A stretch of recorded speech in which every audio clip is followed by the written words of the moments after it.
Brian, let's start with Amari Latimer. Just came on the official visit, a loaded offer list, big-time running back coming out of the South. How good is he? I was at a high school recently in Atlanta. A buddy of mine is a coach there, and I was just banging his head on some names. I took him outside before practice at like a 5-star DN kid I was there to see, but we all knew he was good. I'm like, who are the kids in Atlanta, blah, blah, blah. And he asked me about Latimer, and he says, who's after him, this, that, and the other? I said, he might go to Wisconsin. He said, Wisconsin? He goes, he was the best running back in Georgia last year. Now, I didn't necessarily agree with that. That's debatable, but he was one of the best players I saw.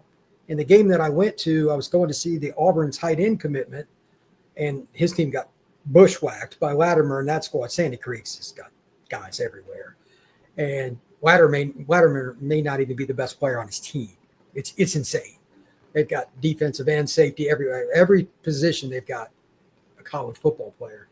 But like he ran over guys, he made guys miss, and he was an every down back. Like he just didn't seem to get tired. And the team he went against was physical, well coached. They just brought up a coach from the state of Florida that had won a state title. They knew what they were doing, and it didn't matter. Put 7 in the box, didn't matter. Throw a screen, he would catch it out of the backfield, he would block. And I'm like, this kid's the best player on the field tonight. And I talked to him a little bit after, pretty quiet kid, but like he's just built like a running back. He's 195, 200 pounds, and his explosiveness and ability to cut were really, really impressive. So, I mean, it's impressive to find somebody that is going to be able to make an instant impact at the Big Ten level. But I think he would be one of those guys. It doesn't happen every day, and I'm not saying it's a lock, but playbook and all that. But Latimer has enough size, enough quickness, and he's all around. He'll catch and he'll block that. I think he'd have a chance to play pretty early. And like Wisconsin's got some pretty good running backs, but it's the kid from is he Maryland? I forget which one. It was. Dylan Jones, who we talked about a lot 2 years ago.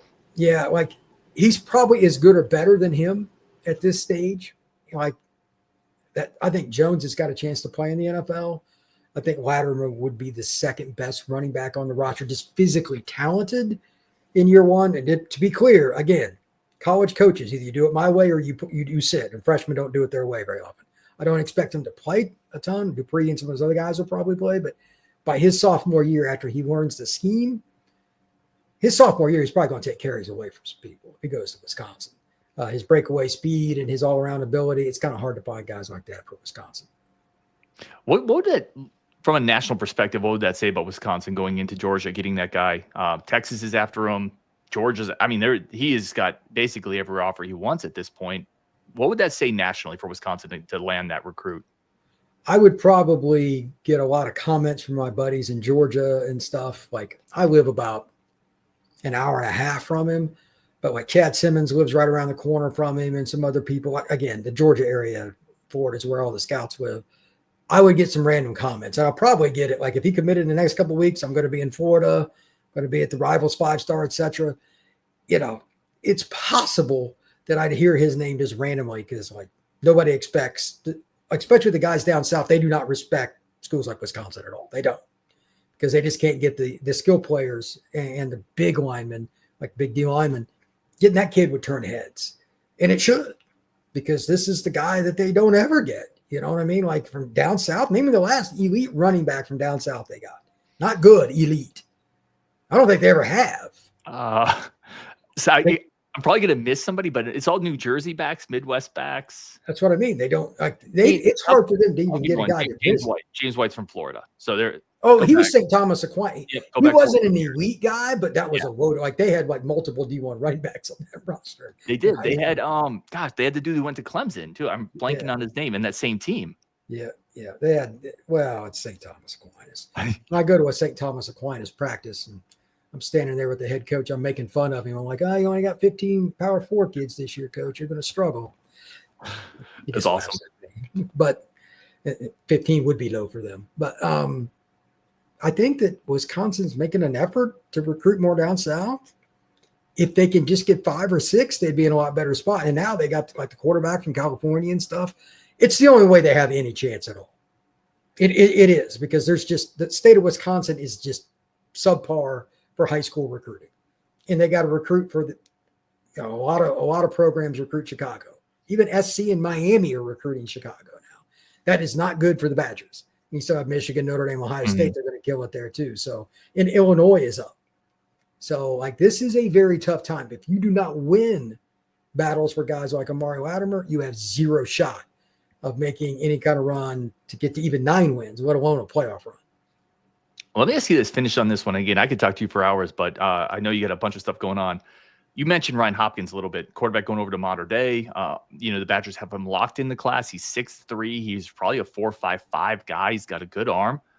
What happens to his recruitment if he has a great year at Mater Dei? Is that a good thing for the Badgers? Or it's an interesting, you hear what I'm saying?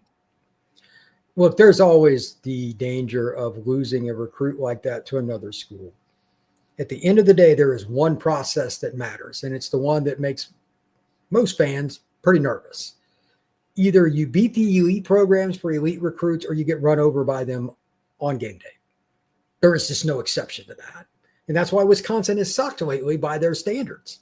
Their recruiting fell off. Like O-line, I was looking at some O-line the other day. They had a back-to-back 2-year stretch. They got like 3 linemen. Like, what in the world is going on in Wisconsin? And now they're not as good at running the football. What a shock. You know what I mean? Like, it's just, you have to be consistent at the positions that you're good at, and you got to find a way to steal kids like DJ, Ryan Hopkins. I mean, Amari Latimer, from a talent perspective, forget ready to play. If he signs with the Badgers, it's possible he's the most gifted guy on the roster the day he walks on campus. You got to get some of those kids, or you're never going to beat Ohio State, Oregon, and you're not. Especially the way they're recruiting now. Like, I know everybody talks about the NIL. It's kind of spread it around a little bit, and that's true. But there's a handful of schools it's just way different. And to have any chance, you've got to have a messiah, a quarterback and or running back. If you're Wisconsin, and the O-line recruiting's got to hit high gear again. But they're trending in a better direction. And I know this is a sore spot. Like, Minnesota's been killing it on the recruiting trail by their standards. I know you guys hate them, but they've earned it. They've improved as a program. They've taken kids away from Wisconsin. Those kinds of things. Like, Latimer can help you make up for that, because his God-given ability in a one-on-one in the open field, there aren't many DBs going to tackle him. He's going to run somebody over, or he's going to hurdle him or something like that. I mean, I'm not saying he's Jeremiah Love, but he's like that next level down. I don't know if anybody's with that out of high school. But he is just electric. That kind of guy, Ryan Hopkins had, like, you get Latimer on the field, then you bring in Hopkins, like being able to throw play action. You got Carter Smith last year. You got all these explosive athletes. It changes things, because, like, you and I never talk positively about quarterback play. Yeah. With Wisconsin. We shouldn't. They are awful. They make my eyes bleed trying to watch them throw passes because they go backwards. You didn't love the Braden Locke experience last year? That wasn't a fun thing for you as a football fan? I enjoyed throwing things at the television. I mean, I got target practice in. It was just brutal. But at the same time, that's just where they were. Like, he wouldn't be third team at some major programs. And he was starting. So they're getting better. And, like, Carter Smith's a dude. I think Hopkins, as you noted, is he going to probably have some other schools come after him? Yeah, he might.